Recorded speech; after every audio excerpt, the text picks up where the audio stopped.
30/11/2025 அன்று பெருந்தலைவர் முன்னாள் முதல்வர் காமராஜரை பற்றியும் நாடார் சமூகத்தினரை பற்றியும் முக்தார் அகமது என்பவர் அவர் நடத்தும் my India 24x7 YouTube channel வாயிலாக மிகவும் கீழ்த்தரமாகவும் அவதூறாகவும் உண்மைக்கு புறம்பாகவும் சட்டமுரணாக ஒரு கிறிஸ்தவ பாதிரியாரை வச்சு நேர்காணல் நிகழ்ச்சி என்ற ஒரு நிகழ்ச்சியை திட்டமிட்டு சதி செய்து ஒரு குறிப்பிட்ட சமுதாயத்தை அவமதிக்கும் நோக்கில் அந்த செய்தியை சமூக ஊடகங்கள் மூலமாக உலகெங்கும் பரப்பினார்.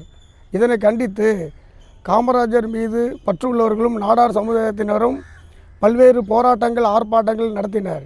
எந்தவித பலனும் இல்லை.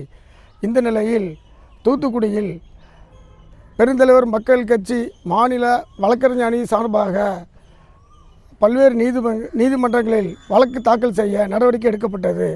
அதன் வாயிலாக தூத்துக்குடி மாவட்ட நாடார் மகாஜன சங்க தலைவர் அண்ணன் பாலகிருஷ்ணன் அவர்கள் மூலமாக முத்தையாபுரம் காவல் நிலையத்தில் புகார் மனு வழங்கப்பட்டது.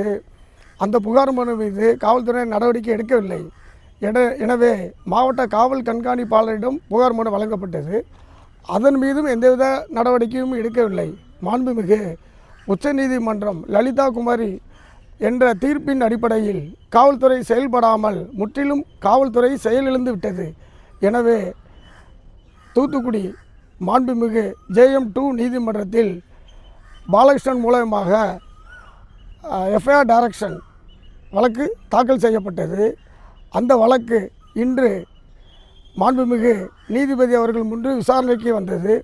அந்த வழக்கில் இது பிரைவேட் வழக்காக மாற்றி 30/4/2026 அன்று ஸ்வான் ஸ்டேட்மெண்ட்டுக்கு வாய்தா போடப்பட்டுள்ளது.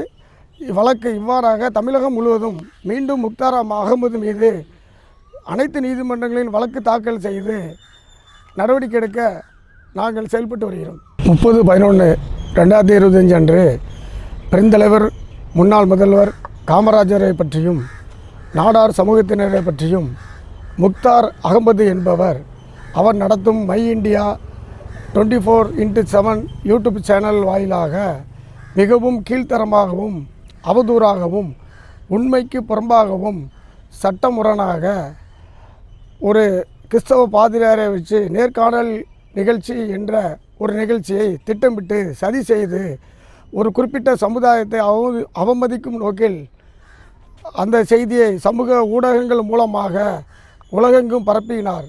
இதனை கண்டித்து காமராஜர் மீது பற்றுள்ளவர்களும் நாடார் சமுதாயத்தினரும் பல்வேறு போராட்டங்கள் ஆர்ப்பாட்டங்கள் நடத்தினர். எந்தவித பலனும் இல்லை.